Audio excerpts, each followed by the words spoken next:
Joining us now is Illinois Senator Dick Durbin. He is the second highest ranking Democrat in the Senate. He's the ranking member on the Senate Judiciary Committee. Senator Durbin, it's a rare pleasure to be able to have you here on the show tonight. Thank you so much for making time. Thanks, Rachel. Good to be with you. I know that you have had a strong reaction to those nominees playing with the idea that Donald Trump doesn't have to obey court orders. In an interview today, you called it breathtaking. You said it raises serious existential constitutional questions. We've got to step back and have an honest discussion about this. Why do you feel so strongly about that? What can you explain to our viewers about the seriousness of this issue that you've now come across in these confirmation hearings? Rachel, you and I have heard many people use the phrase constitutional crisis and try to define exactly when it reaches a breaking point with our Constitution. And it seems to me that the final question is the one I raised with these witnesses. If you're given a court order that says to this president, or any president for that matter, that there are certain actions that they cannot take or should not take or have to take, are you going to follow that order? And it turned out to be a debating topic. I thought the answer was a clear yes, and let's move on. But they wanted to debate it. You heard one of them qualified say, well, generally, yes.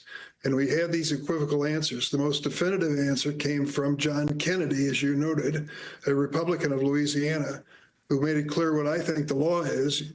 You may hate the order of the court, but you either follow it or resign, period. I can't think of an exception to that. They tried to use an illustration, Korematsu, Dred Scott, those terrible decisions. One of the Republican senators used as an illustration of a court order that you could morally rationalize opposing. But the bottom line is you cannot take a subjective test on this issue. If you did, you'd have someone who might be a racist who says Brown versus Board of Education, integrating our schools. I don't believe in that. That's morally reprehensible to me, and I will not enforce that order in my administration of education. So you see, that's a slippery slope. So I think we've raised a threshold question for the Department of Justice appointments by this administration, and we'd better debate it out because it gets to the heart of our democracy.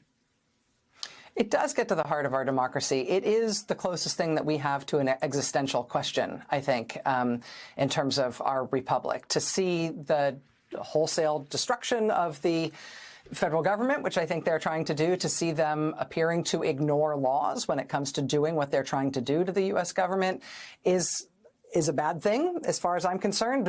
Disobeying the law seems to be bad. But the prospect that when a court corrects that, when a court declares it to be illegal and orders them to change course, that they will not do it. We are